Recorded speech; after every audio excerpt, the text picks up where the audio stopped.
Hello and welcome to जरा हट के मुबश्शिर जैदी, जरार कुड़ू और बुसरतुल्लाह खान का सलाम कबूल कीजिए। सबसे पहले आपको ताज़ा तरीन इत्तला जो बलूचिस्तान से आ रही हैं खासी तशवीशनाक हैं। आज शाम को बल्कि मगरिब के बाद दो दहशतगर्द हमले हुए हैं, एक नोशकी में एफसी हेडक्वार्टर्स के ऊपर और एक पंजगोर में एफसी कैंप के ऊपर। कहा यह जा रहा है कि दोनों हमले जो है वो खुदकुश थे और दो गाड़ियां जो हैं वो एक्सप्लोड हुई गेट पे। मगर पंजगोर के हवाले से कहा जा रहा है कि वहां पर कोई जानी नुकसान नहीं हुआ, लेकिन जो नोशकी है वहां पर ही कहा जा रहा है कि कुछ दहशतगर्द उस गाड़ी के बाद अलग से एफसी के हेडक्वार्टर्स में घुसे।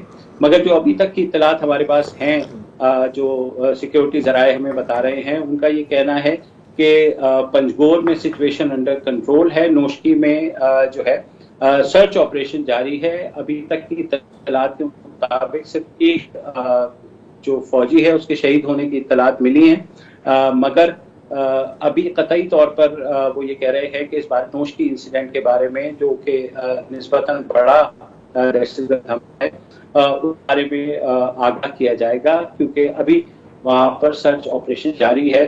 एक बयान भी आया है कलअदम दहशतगर्द तंजीम BLA का, जिसने इसकी जिम्मेदारी कबूल की है। और उसके अलावा जाहिर एक कंटिन्यूएशन है। लास्ट वीक जरार वसत हमने देखा कि केज में जो फौजी चौकी पर हमला हुआ जिसमें 10 फौजी शहीद हुए, तो बहुत तशवीशनाक इस वक्त सूरत हाल है। उस वक्त भी हमने बात की थी कि बहुत ज़रूरत है इस वक्त इस इलाके में जो ड्रोन सर्वेलेंस के थ्रू आपको और ऑब्वियसली इंटेलिजेंस के थ्रू इन दहशतगर्द हमलों को रोकने की, जो हालिया दिनों में खासे बढ़ गए हैं। जी बिल्कुल।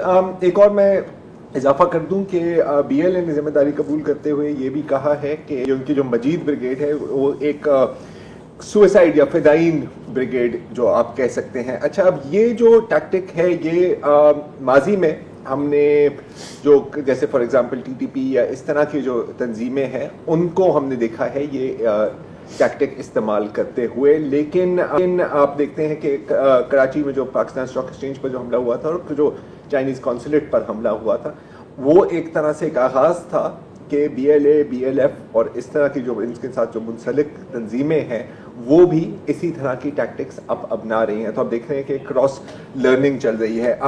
ये अटैक भी फिदायीन अटैक ही कहा जा रहा है।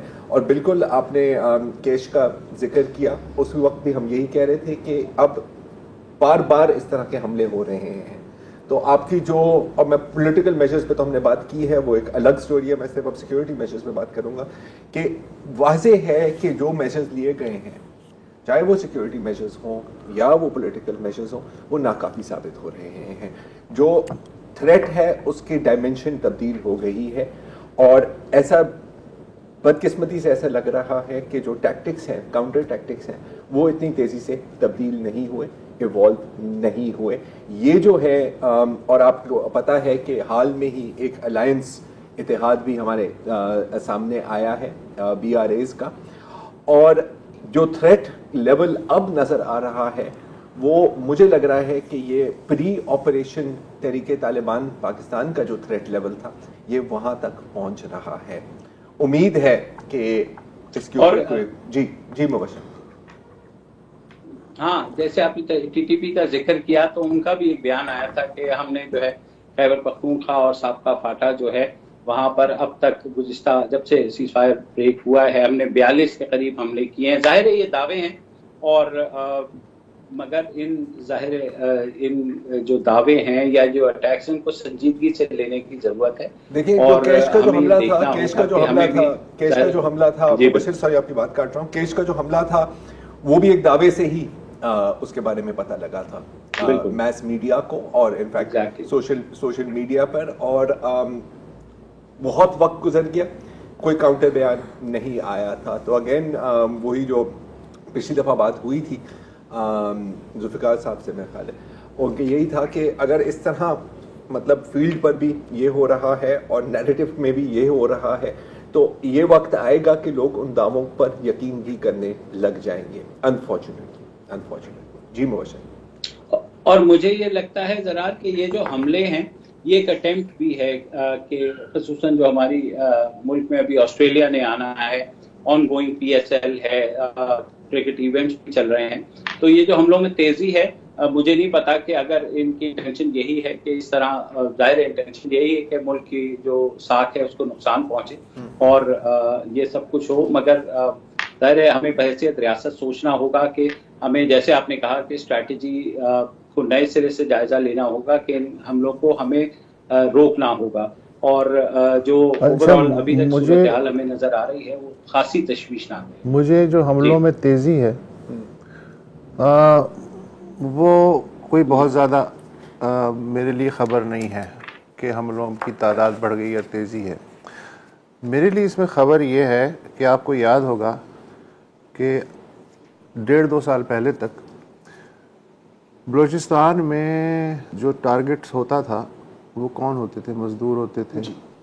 और पाइपलाइन जा रही है, रेलवे लाइन है, सड़क है, बस है, इस तरह होता था।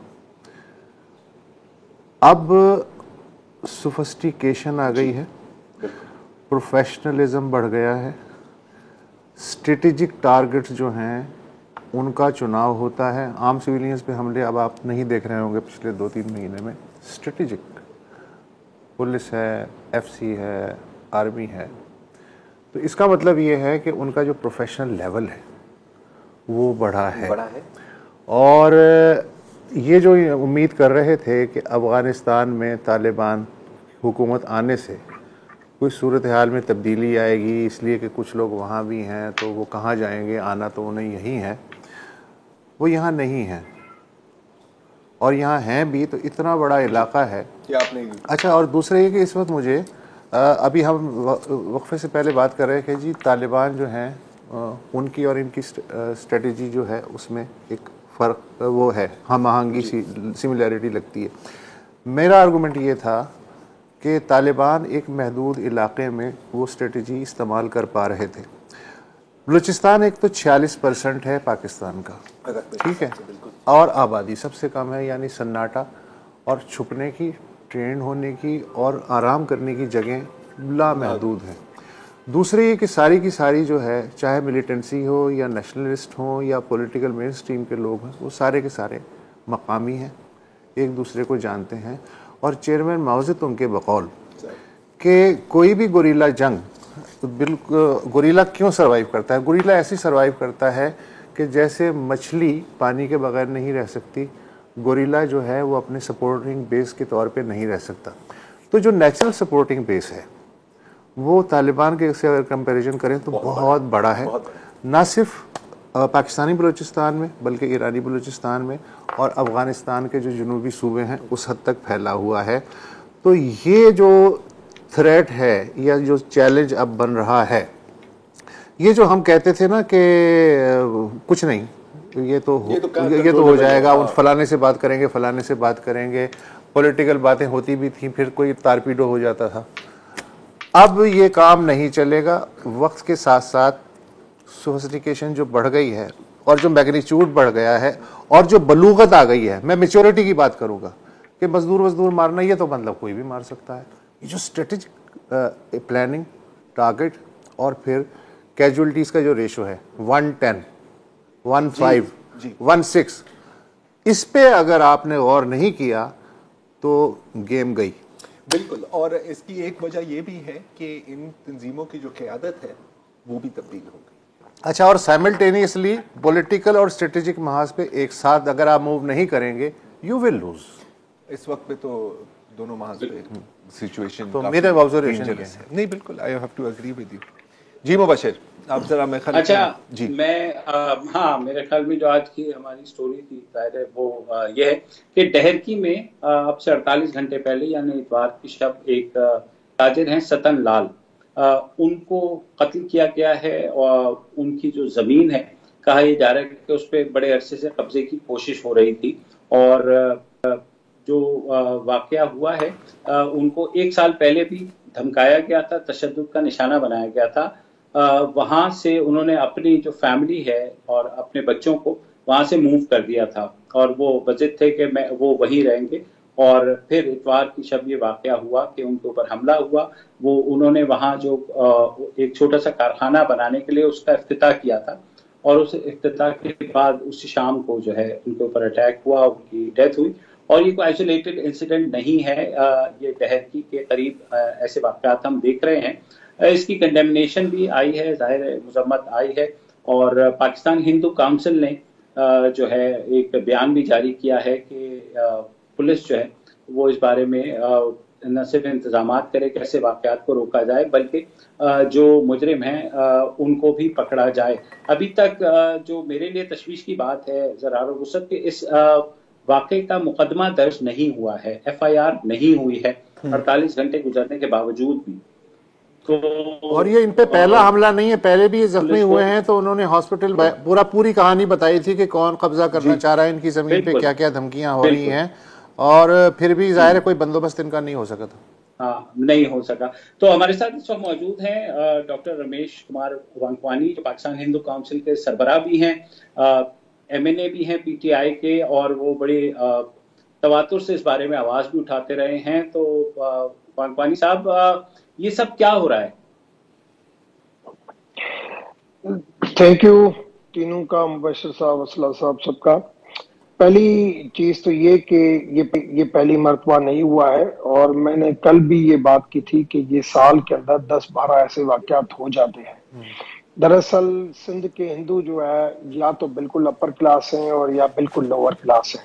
मिडिल क्लास कुछ लोग हैं, मगर लोग जो अपर क्लास हैं वो जमींदारी और कारोबार में हमेशा जो है वो सरदारों को साथ में रखते हैं। चाहे सिंध में भी, चाहे बलूचिस्तान में भी एक प्रैक्टिस चलती है। बलूचिस्तान में अगर कोई रईसानी के इलाके में, तो वो रईसानी अपने आप को कहलाता है, ज़हरी है तो ज़हरी इलाके कहलाता है। सेम तरीके से घोटकी वगैरह में आप चले जाएंगे, जो अपर सिंध का इलाका है। लोअर सिंध में फिर भी और हालात है, मगर वहां पे भी ये चीजें हैं। ठट्टो है, वहां पे भी एक माफिया है। ये हर जगह पे ये माफियाएं चलती है, जहां पे लोगों को किसी न किसी बड़े काम में पार्टनर बनाना पड़ता है अगर कोई बड़ा काम कर रहा है तो। स्पेशली जमींदारी के अंदर ये सिस्टम है कि जहां पे भी लोग जमींदारी करना चाहते हैं, वो अगर शाम को बाहर घूमते हैं रात को, तो उनको किसी न किसी के सहारे की जरूरत होती है कि वहां पे कोई बदमाशी नहीं हो। जब सुप्रीम कोर्ट की कमीशन बनी और 2014 की ये सारे ये एक वक्फा ले लो, वक्फा ले लो।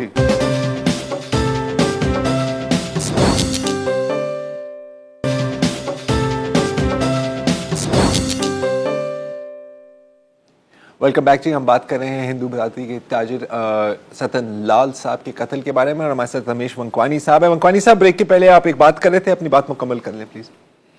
देखिए, तो ये जब सुप्रीम कोर्ट की कमीशन जब बनी 2014 में, जब सुप्रीम कोर्ट में मैंने ये केस लाना शुरू किया, उसके बाद मैंने ये चीज जो है वो यहाँ पे मैंने अपना चीफ जस्टिस साहब को बताई थी। तो फिर चीफ जस्टिस साहब ने एक कमीशन बनाया था, जिसका मैं और एडवोकेट जनरल सिंध जो है ना, वो दोनों मेंबर थे। उन्होंने कमीशन बनाया और हमने एक बाकायदे एडवर्टाइज की थी जंग डॉन, मतलब उर्दू, इंग्लिश और सिंधी 3 पेपर में, कि जितनी लोगों को कंप्लेन है वो पाकिस्तान हिंदू काउंसिल की ऑफिस या एडवोकेट जनरल सिंध की ऑफिस जो है वो बताए। चीफ सेक्रेटरी उसको हेड करता था। हमारे पास कोई 500-600 एप्लीकेशनें आई और लोगों के हमने मसले मसाइल, ज्यादातर ये प्रॉपर्टियों के कब्जे की थी, मगर जहां जहां पे भी कब्जे हुए तो लोगों ने टेक ओवर करने से मना किया। लोगों ने कहा कि जहां जहां पे टेक ओवर की बात आ रही थी, वो बोल रहे थे कि हमारी जान छूट जाए, हमारी जानों को खतरा है, हमारा ये है। जिन जिन लोगों के मसले मसाइल मतलब एक सेटलमेंट के जरिए हल हुए, कुछ प्रॉपर्टियां खाली हुई, मगर आज भी कुछ ऐसी प्रॉपर्टियां हैं, नवाबशाह में है, शहदाद कोट कंबर में है, घोटकी में है, जहां पे ये कंप्लेंट्स थी कि वहां पे लोग अगर DC मुख्तियार कार खाली भी करा के देते थे, दूसरे दिन उनको धमकियां देके और इस तरीके से लोग आ जाते थे, डरते थे। वांगवानी साहब, ये जो कब्जे की वाली बात कर रहे हैं, इसमें हर तरह के लोग शामिल हैं या कोई खास ग्रुप या पावर्स हैं जो ऑपरेट करती हैं? देखिए, हर बंदे की वहां पे पॉलिटिकल सपोर्ट होती है, और चाहे वो बड़ा कोई पॉलिटिशियन हो, चाहे वो छोटा हो। कुछ एक घर था घोटकी के अंदर, मेन रोड के ऊपर, वहां पे एक सरदार का कब्जा था। ठीक, सरदार का कब्जा था, वो घर की 1 करोड़ से ज्यादा मालियत थी। मुझे उन्होंने कहा कि यार अब ये खाली, उन्होंने DC ने कहा भाई ये सुप्रीम कोर्ट का हुक्म आ गया है, खाली करो। उसी घर के अंदर जहां पे ये वाकया हुआ है ना, उसके नजदीक ही ये घर था जी। मुझे याद है कि वो घर 1 करोड़ 1.5 करोड़ का 40 लाख रुपए में डिसाइड हुआ और उसके बाद उसको 30 लाख रुपए मालिक को मिले, फिर भी चुप हो गया। ये जो एक सतन लाल था, कुछ ऐसे लोग हैं जो स्टैंड लेते हैं, इसने बाकायदे स्टैंड लिया हुआ था। इसने कहा कि बिल्कुल मैं, मेरी जमीन मुझे कौन करेगा। और अच्छा, इसके ऊपर जब वंकवानी साहब, सतन लाल ने स्टैंड लिया, पहले भी उनके वीडियोस मंजर आम पर आई थी और अब उनको कत्ल किया गया है, तो क्या, और मैं कहने में थोड़ा सा दुख भी हो रहा है, तो क्या इसका मतलब है कि अगली जो इस तरह की प्रॉपर्टी फरोख्त होगी, अगर करोड़ की है तो 30 लाख नहीं, अब तो 10-15 में भी काम चल जाएगा, क्योंकि ये तो जाहिर है कि एक मैसेज तो चला गया है ना जी।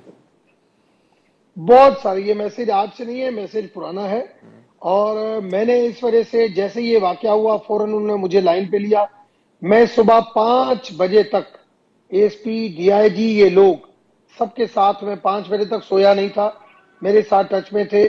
और मैंने 5 बजे डीआईजी और एसएसपी की कमेंडमेंट पे इनका धरना खत्म कराया था कि 12 बजे तक जो कल्प्रिट्स हैं, जिनके नाम लिए गए हैं और उनको पकड़ा जाएगा, आप बेफिक्र हो जाए। फिर दूसरे दिन फिर आपने देखा कि अभी तक वो उस किस्म का एक्शन नहीं हुआ। और मेन जो अभी चीजें हो रही है, अच्छा डीआईजी है, डीआईजी की रेपुटेशन भी अच्छी है, मगर जितने भी इस वक्त इन 10-15 दिनों में जो बातें हुई हैं वो यहाँ पे हुई है। वो रानीपुर का एक वाकया भी हुआ, उससे पहले जो हुआ था खैरपुर का, वो भी खजूर मार्केट में इधर ही हुआ था। तो ये सक्खर रीजन में ज्यादा वाकयात हो रहे हैं। और एक शदाद कोट कंबर में है, वहां पे भी दीवान की जमीन है, वहां पे भी ब्रोइयों का कब्जा है। तो इस किस्म की धमकियां मिलती हैं, लोग डरते हैं, लोगों को फिर कंप्रोमाइज करना पड़ता है। जो दिलेरी दिखाता है उसका हाल सतन लाल जैसा हो जाता है। तो जिसकी वजह से मैं तो अब इसको एग्जाम्पल के तौर पर लेके जा रहा हूँ। अच्छा वंकवानी साहब, आप बिल्कुल लेके जा रहे होंगे। मुझे ये बता दीजिए, आपने कहा पुलिस अफसरान के साथ सुबह तक जो है राब्ता रहा, एफआईआर क्यों नहीं काट रहे वो? देखिए, बात यह है कि एफआईआर, पहली चीज तो ये है कि एफआईआर तो कट जाएगी। हमने बाकायदे नाम, उनकी वीडियो उनके सामने लेके आए कि ये लोग हैं। बातें बड़ी थी, रात को 5 बजे तक भी मेरी बातें होती रही कि उन्हें कहा कि सर आप बेफिक्र हो जाएं, हमने भी ये टेस्ट केस लिया है। और मुझे उम्मीद थी कि ये डीआईजी जो है वो यहाँ पे लाहौर में भी काम करके गया है, एफआईए में भी काम करके गया है और एक अच्छी रेपुटेशन का है, और मुझे था कि ये कुछ रिजल्ट निकलेगी, मगर अभी तक कोई ऐसी रिजल्ट सामने नहीं आई है।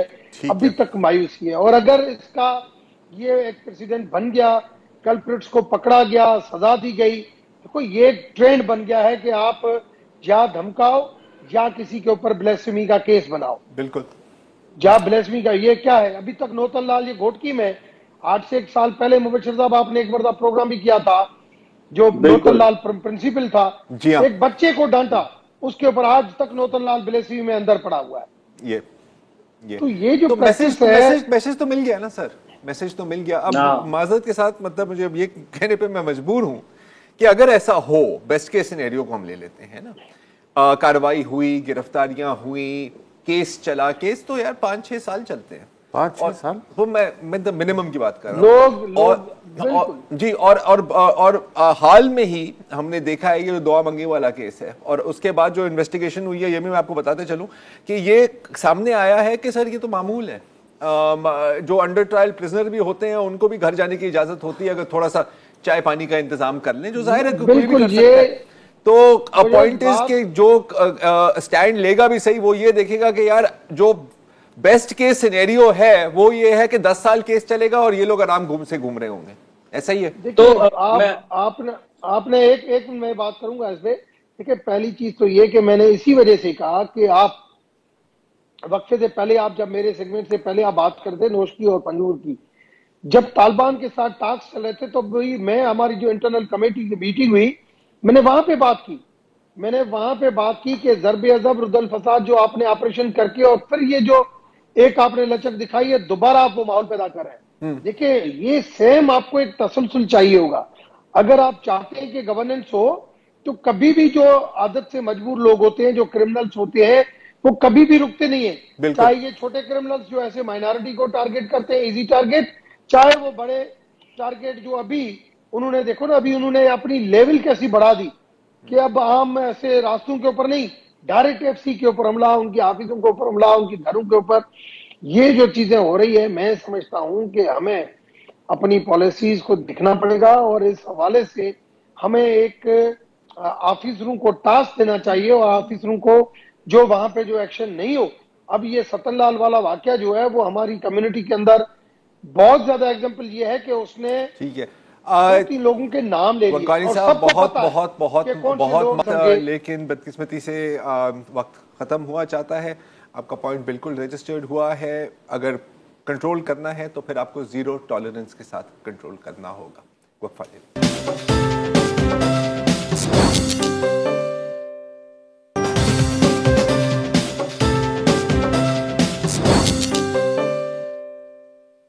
Welcome back.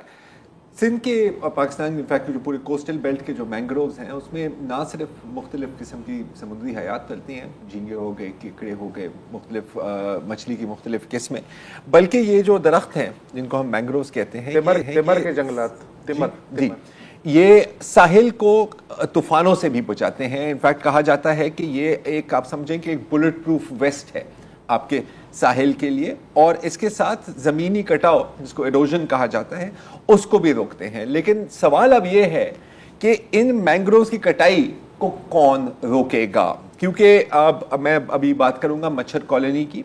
मच्छर कॉलोनी के जो मैंग्रोव्स हैं, और ये बात सिर्फ मच्छर कॉलोनी की नहीं होगी, यहाँ पर और भी मैंग्रोव्स की बात होगी, उस पर टिम्बर माफिया और लैंड माफिया की नज़र है, बल्कि नज़र से तो बहुत आगे निकल गए हैं, बाकायदा कार्रवाइयाँ चल रही हैं। और इन दो माफियाज का मिलाप अगर हम कहें तो आप इसको शायद मैंग्रोव माफिया का नाम भी दे सकते हैं। डॉन GIS की जानिब से मैं आपको अब दिखा भी देता हूं कुछ सैटेलाइट इमेजरी हैं। एक तो पहले तो देखें कि 2004 में क्या यहाँ पर इमेज थी। ये जो ग्रीन में आपको नज़र आ रहा है, ज़ाहिर है ये सारी मैंग्रोव्स है, ये सारी साइली पट्टी है, और उसके साथ में जो है वो कंस्ट्रक्शन है, आबादी यही है 2004। अब हम आते हैं 2021 में। 2021 का अगर विजुअल प्लीज़ दिखा दें। 2021 में आप देखते हैं कि आबादी बढ़ती जा रही है, कंस्ट्रक्शन भी बढ़ती जा रही है, मैंग्रोव्स की चाइना कटिंग भी हो रही है। और अगर हम इस साल की जो लेटेस्ट तस्वीर देखें 2022 की, तो आप देखेंगे कि ये मामला और चलता जा रहा है। और अगर इस रेट पे चलता रहा तो मेरा ख्याल है कि साल 2 साल में कम से कम इस इलाके में मैंग्रोव नाम की कोई चीज नहीं बचेगी। लेकिन ये जो आप सिर्फ मच्छर कॉलोनी की बात कर रहे हैं, यहाँ तक महदूद नहीं है, नहीं, ये यहाँ तक नहीं है। मसलन हमारे जो रिपोर्टर हैं शफी बलोच साहब, वो इब्राहिम हैदरी गए, रेडी गोड गए, वहाँ भी जो लोकल लोग हैं जो 400-400, 500-500 साल से आबाद हैं, उनके सामने किस तरह मंजर बदल रहा है, वो भी इसी तरह रो रहे हैं। तो उन्होंने कुछ लोग लोकल लोगों से बात की, तो उन्होंने क्या क्या बातें की मैं आपको सुनाना चाह रहा हूँ। हम भी काटते हैं, हम मजबूरी में काटते हैं, लेकिन हमारी कटाई ऐसी है जिससे तमिर का नुकसान नहीं होता। हम जब कोई मकान बनाते हैं, कोई छापरा बनाते हैं, तो उसमें सीधी शाखों की ज़रूरत पड़ती है। तो हम जब पेड़ों में जाते हैं तो ढूंढते हैं, अगर कोई सीधी शाख है हमारे मतलब की तो हम वो काट के मजबूरी में ले आते हैं, अगर वो नहीं है तो हम उसका नाम ही नहीं लेते। तो इस वजह से हमारी कटाई जो नुकसान नहीं देती मैंग्रोव को। लेकिन अब ऐसे लोग आए हैं जो उस जंगल की कटाई की कारोबार कर रहे हैं, जो तिमर को काट के फैक्ट्रियों में दे रहे हैं, बेच रहे हैं, अपना रोजगार कर रहे हैं। तो सारी जिम्मेदारी जो है उसका सारा नुकसान हमारे गले पड़ रहा है। हम छोटे थे या हमारे बड़े जो हम बताते हैं, रेडी गोड के सामने जो टिम्बर का जंगल है, मैंग्रोव जो है, ये यहाँ से लेकर सीर क्रीक तक पूरा हरा भरा जंगल होता था। लेकिन गुज़श्ता 50 साल से इस जंगल के अंदर काफ़ी तादाद में इसका कटाव हो रहा है, इसमें कमी आ रही है, जिस वजह से हम जो माहीगीर हैं उनको मछली का शिकार कम मिलना शुरू हुआ है। इंडस्ट्रियल वेस्ट जितना जाता है वो सारा मैंग्रोव के आइलैंड्स के ऊपर के अंदर जाता है, जिससे ये होता है कि गंदा पानी, शहरी फुजला, वो जब इन आइलैंड्स के अंदर आता है तो पानी सारा जहरीला हो जाता है, जिससे वो छोटी छोटी समुद्री हयात जो है जहरीले पानी में मर जाती है। एक तो वो समुद्री हयात मर जाती है, दूसरा ये कि वही जहरीला पानी मैंग्रोव के जड़ों के ऊपर तह जमा के बैठ जाता है, जिससे जब वो लो टाइड होता है तो समुद्र का पानी चला जाता है, फिर जब हाई टाइड होती है तो उस हाई टाइड के अंदर जो ताज़ा दूसरी समुद्री हयात आती है वो भी उन जड़ों को आके जब खाती है तो वो भी मर जाती है। यही मैंग्रोव का जंगल जो है इस कराची शहर के लिए ताज़ा ऑक्सीजन का सबसे बड़ा ज़ख़ीरा है, और यही मैंग्रोव का जंगल कराची शहर के लिए साइक्लोन से बचाने के लिए प्रोटेक्ट वाल है। अगर ये सनती तरक्की के नाम पर जंगल को काटा जा रहा है तो ये बड़ी नाइंसाफ़ी है। हमारे साथ तो नाइंसाफ़ी है, लेकिन इस शहर के बासियों के साथ भी बड़ी है। कल अगर कोई साइक्लोन आता है, ये मैंग्रोव का जंगल नहीं होगा तो उस शहर को डुबा कर ले जाएगा। तो ये आप कभी ना समझें कि मैंग्रोव की कटाई से आप पर कोई असर नहीं पड़ेगा, बिल्कुल पड़ेगा, आपके आने वाले नस्लों पर भी पड़ेगा। और ना ये जो बातें अभी आपने सुनी है ये सिर्फ इनका वहम नहीं है। 80 की दहाई में टोटल मैंग्रोव का जो एरिया था, कवरेज, वो थी तकरीबन 2.5 लाख हेक्टेयर।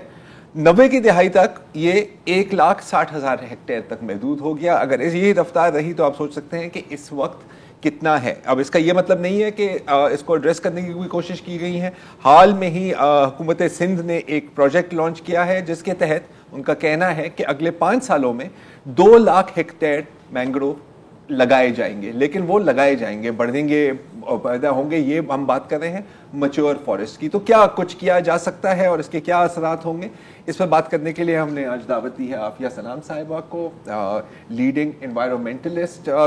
आप तो मेरा ख्याल है आफिया, जब से मैं आपको जानता हूँ, मेरा ख्याल कि अब तो कई साल हो गए, काफी साल, जब नहीं कहेंगे कितने साल हो गए, बहुत साल हो गए हैं। आप दहाइयों से मेरा ख्याल है इस पर आप बात कर रही हैं। क्या खोया, क्या पाया? देखिए, हमने जो खोया है पाया भी है, तो let's not just look at the down side. ठीक है, मैंग्रोव्स का जो एरिया है उसमें 300% इजाफा हुआ है। गुड। अच्छा, जो कटाई, जो डेग्रेडेशन की जो हम बात कर रहे हैं, वो वहाँ है जहाँ हजरत इंसान है। जाहिर है। ठीक है, अगर आप कोस्ट पे कराची से जिन इलाकों की इन्होंने बात की जहाँ पे ये डेग्रेडेशन बहुत वाज़ेह है, वो नज़र आ रही है। और बल्कि आपके दफ्तर आते हुए तो सबसे बड़ी डेग्रेडेशन तो हमें वहाँ नज़र आती है, माइकोलाची पे। ठीक है, उससे आप दूर निकलते चले जाएं तो आपको लिटरली ग्रीन वॉल्स नज़र आती हैं। ये जैसे इन्होंने भी कहा था ना, और आपने कहा था कि एक वेस्ट है, एक आपकी बिल्कुल वो एक दीवार की तरह है, और वो आपका केटी बंदर तक चला जाता है। Lush green thick forest of mangroves, इसलिए कि वहाँ तक इंसान की रसाई नहीं है, उसको उसकी ज़रूरत नहीं है। शुक्र है। अच्छा, 2-3, हाँ शुक्र तो है, लेकिन देखिए इसमें हमें दोनों तीनों चीज़ें हमें देखनी होंगी कि हम किसी गरीब को क्रिमिनलाइज ना करें, उसकी गुर्बत को क्रिमिनलाइज नहीं करना चाहिए। फिर हमें थोड़ा सा लॉ समझने की ज़रूरत है। मैंग्रोव्स जितने भी हैं वो प्रोटेक्टेड फॉरेस्ट हैं। प्रोटेक्टेड फॉरेस्ट में community by law community rights enshrined है, कम्युनिटी उससे बेनिफिट ले सकती है, मतलब उसमें अपने इस्तेमाल के लिए, नॉट कमर्शियल बेनिफिट। जैसे इससे पहले आपके कह रहे थे कि घर बनाना है, फ्यूल वुड है, उसके लिए चाहिए, सर्दियों में खाना पकाना है, दिन में 2-3 दफ़ा खाना पकाना होता है, उसके लिए उनको चाहिए, चारे के लिए भी चाहिए होता है, तो उसके लिए उनको इजाज़त है। जो इजाज़त नहीं है even in these protected forest, वो कमर्शियल कटिंग की है।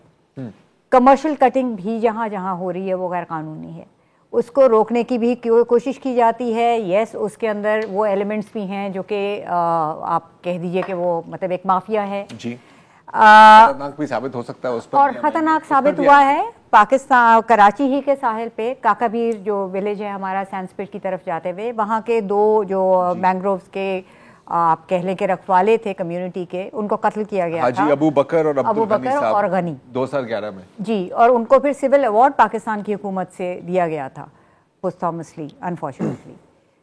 अब बात यह है कि बैलेंस कहाँ पे लेकर आए। तो कम्युनिटी कटिंग तो ख़त्म नहीं होगी अनलेस के अंटिल उनको वो सहूलियात दी जाए ना, मुतबादिल हो। अब अगर खाना पकाना है तो गैस अगर वहाँ नहीं है तो क्या मुतबादिल है। लेकिन मसला कम्युनिटी का तो नहीं है ना, उसको बहाना बनाया जाता है, कमर्शियल कटिंग का है। यहाँ पर एक वक्फा लेंगे आफिया, और वक्फे के बाद ये करेंगे कि क्या इस माफिया के साथ लड़ा जा सकता है या नहीं, और अगर हाँ तो कैसे। Let's take a break.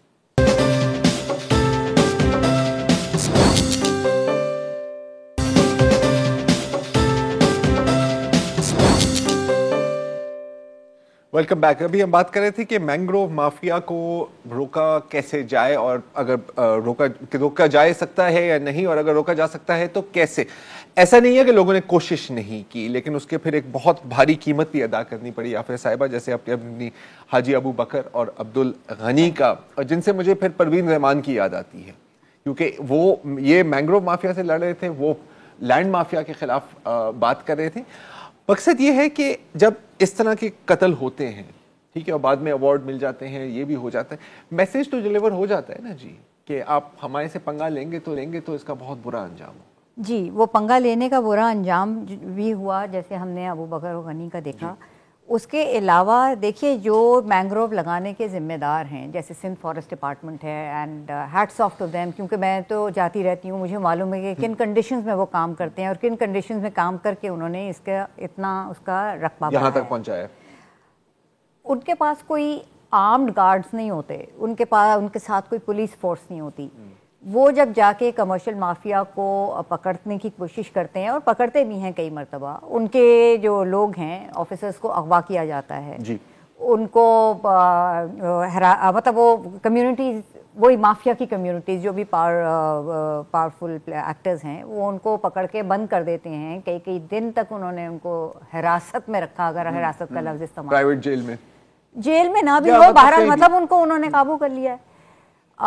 जब वो पकड़ लेते हैं तो वो ये मेरे पास भी वो तस्वीरें भी हैं, वीडियोस भी हैं। देखिए, ये जो ज़्यादातर ये जो लकड़ी जा रही है आजकल, ये जा रही है आपके तंदूर में, जब से ख़ास तौर पे गैस की शॉर्टेज है, और जब गैस की शॉर्टेज नहीं भी तो ये लकड़ी उससे सस्ती पड़ती है गैस के बिल देने से, तो तंदूरों में इस्तेमाल होती है। तो कई तंदूरों के ऊपर रेड्स किए हैं, FIR कटी हैं, उनके लोगों को सजाएं हुई हैं। तंदूरों को जो लकड़ी देते हैं और जो उनको लकड़ी देते हैं और उनके ऊपर जो बैठा हुआ है, उस पर नहीं रेड पड़ेगा? उस पर भी रेड पहुंचने, उसका एक ये तरीका है ना कि जहां तक आपकी पहुंच है वहां तो पहुंचे। बात यह है कि ये इलाके किसी की ज्यूरिस्डिक्शन है। ये आपने 2-3 इलाकों का नाम लिया, वो किसकी ज्यूरिस्डिक्शन है? आपके दफ्तर आते हुए जो कराची का वाहिद वो लंग्स था, वो ख़त्म हुए, वो ज्यूरिस्डिक्शन किसकी है? KPT की। तो कहीं KPT की ज्यूरिस्डिक्शन है, कहीं पोर्ट कासिम की ज्यूरिस्डिक्शन है, कहीं DHA की ज्यूरिस्डिक्शन है। उनका जिक्र कब होगा? वो जो आपने कहा कि इनसे ऊपर, उनसे ऊपर, उनसे ऊपर, तो उनसे ऊपर जाके देखें ना आप। तो ये वही पुराना कराची वाला मसला है ना सर। ये इनका है, ये उनका है, ये इनका है सर। हमारी थाने की हदूद तो यहाँ तक जाती है ना सर। अगर लाश 2 फुट हदूद से बाहर है तो ये हमारी जिम्मेदारी तो नहीं है। यही है। लेकिन ये लाश जो है घसीटने के लिए इनके पास पुलिस भी है, इनके पास आर्म्ड गार्ड्स भी होते हैं, सब कुछ होते हैं। और सीधी सी बात है, हमारे यहाँ अगर वो यूनिफॉर्म में खड़ा जो इनका गार्ड है, अगर वो एक भपकी भी देता है ना, तो लोग उससे भी बाज आ जाते हैं। वो दें तो सही। भपकी क्यों देगा? 500 देगा वो जो भी है। द पॉइंट इज कि जिनके जेर तसल्लुत मैं कहूँगी ये इलाके हैं, या जेर इंतजाम कह लीजिए, ज़्यादा पोलाइट लफ्ज़ है वो, तो उनका रोल कहाँ है? तो वही मैं आपसे पूछना चाह रहा हूँ कि आपकी तो बात हुई है, आपकी तो इन सबसे बात हुई है। जहाँ तक ये जो मच्छर कॉलोनी वाली स्टोरी है जो शाहजहां हसन ने छापी थी, तो उसमें गवर्नर सिंध नहीं, सॉरी, अली जैदी साहब का भी बयान लिया है। उन्होंने कहा कि जी हम KPT के इलाके में तो कोई मैंग्रोव नहीं कट रहे। यकीनन आप जी ये जो इलाकों के नाम आपने लिए, जरा आप देख लीजिए उठा के ज्यूरिस्डिक्शन उनकी ही है। लेकिन जिसका भी इलाका हो वो यही कहते हैं ना कि जी नहीं सर वो तो अच्छा उसके इलाके में, वो सबके इलाके में, किसी का भी हो, जो मैंग्रोव्स हैं वो तो जंगलात डिपार्टमेंट के तहत आने चाहिए ना। लगाते हैं ना वो, लेकिन वो पुलिस फोर्स है उनके पास के वो जाके रोके। मैंने अभी उन्हीं की मिसाल दी ना कि उन्हीं के लोग जब रोकने जाते हैं, तो गोया पुलिस फोर्स अगर महकमा जंगलात के पास हो, और ये जो रैकेट है कि जी ये DHA का इलाका, भले DHA का हो, भले ये KPT का इलाका सिंध हुकूमत का हो, हाँ, लेकिन फोर्स जो है और महकमा जंगलात है उसकी ज्यूरिस्डिक्शन जो है इन तमाम इलाकों के ये दूसरे वसाइल पे होनी चाहिए। दूसरे सूबों में आर्म्ड गार्ड्स हैं जंगलात के महकमे के पास, वहां पे भी उन्होंने अपनी जानें खोई हैं। ये माहौलियात का तहफ़्फ़ुज़ इतना आसान काम नहीं है। अच्छा, दूसरी चीज़ ये, आपने कुछ चीज़ों का जिक्र किया था, एक उसमें सिर्फ मैं इजाफा कर दूँ, आपने आबी हयात की बात की थी, ये सब कुछ, ये कार्बन सिंक्स हैं। ये भी है। और अब जो है इनके जो स्टॉक है, जो कार्बन ये स्टोर करते हैं, उसको क्वांटिफाई किया जाता है, और उसकी बेसिस के ऊपर भी आप अपने कुछ फाइनेंशियल बेनिफिट भी हासिल करते हैं। तो इसकी जब इसके प्रोबेबली जब फाइनेंशियल इस पे बेनिफिट का लोगों को समझ में आएगी, इंक्लूडिंग ये जो इनके मुंतजमीन हैं जो जुरिस्डिक्शन, शायद बच जाए, शायद उनको से कोई फायदा नजर आए, थोड़ी सी धक्का मिलेगा कि वो तो पॉइंट इज कि जो एक दफा आपने दरख्त काट दिया उसके बाद आप जाके सैपलिंग्स लगाएं, फोटो ऑप्स होती हैं, सब कुछ होता है, उसको बढ़ने में तो 3 साल लगेंगे। देखिए इसका एक और दरख्त जिसको कहते हैं ना तकरीबन 40 साल में वो बड़ा हो, लेकिन इसकी 3-4 स्पीशीज है, मतलब सिंध में 3 स्पीशीज ज्यादा हैं, 2 उनमें से और ज्यादा हैं, एक थोड़ी सी कम है। एक जमाने में जो आपने जो कोट किए थी जो डेट्स, तब 8 स्पीशीज हुआ करती थी, फिर वो आहिस्ता आहिस्ता ख़त्म हो गई। फिर मरहूम ताहिर कुरैशी जो कि बाबाए मैंग्रोव कहलाते थे, वो बलूचिस्तान से एक स्पीशीज़ लेकर आए, उसको यहाँ सिंध में इंट्रोड्यूस किया। तो ये काम ये लोग तो किए चले जा रहे हैं ना, लेकिन इनके भी तो आपको बाजू मजबूत करने होंगे। इनके दफ्तर में अगर इस वक्त भी आप जाएं, इनका मलीर में ऑफिस है सिंध फॉरेस्ट डिपार्टमेंट का, वहाँ आपको बोट के इंजन भी रखे हुए नजर आएंगे जो ये कॉन्फिस्केट करते हैं उन बोट्स को जो कि मतलब मोर देन नॉर्मल कटिंग करके जा रही होती हैं। तो ये इतनी हद तक काम करने की कोशिश करते हैं, लेकिन पीछे कोई खड़ा हुआ नहीं, यही है ना, यही है। They need assistance, बिल्कुल, जैसे कि औरंगी पायलट प्रोजेक्ट और परवीन रहमान के पीछे भी कोई नहीं खड़ा हुआ था। आज के लिए इतना ही जी। और पिछले हफ्ते हमने एक नए माफिया के बारे में पता किया था, छालिया माफिया, और कुछ नहीं तो आज आपने मैंग्रोव माफिया के बारे में भी सुन लिया है। इजाजत दीजिए, खुदा हाफिज। अस्सलाम वालेकुम। अगर आपको हमारे शो पसंद आया है तो प्लीज़ हमारे YouTube चैनल को सब्सक्राइब करें, और अगर मुनासिब समझे तो इस वीडियो को लाइक भी कर लें, तो कोई हर्ज नहीं है, और शेयर भी कर लें और कमेंट भी कर दें, वरना वो सब ऐसे ही लिखते रहेंगे। और ये जो दोनों कह रहे हैं ये कर लें जी प्लीज़, नहीं तो हमें भी घर जाना है, मैं आपके कंप्यूटर में नहीं रहना 24 घंटे। सही बात।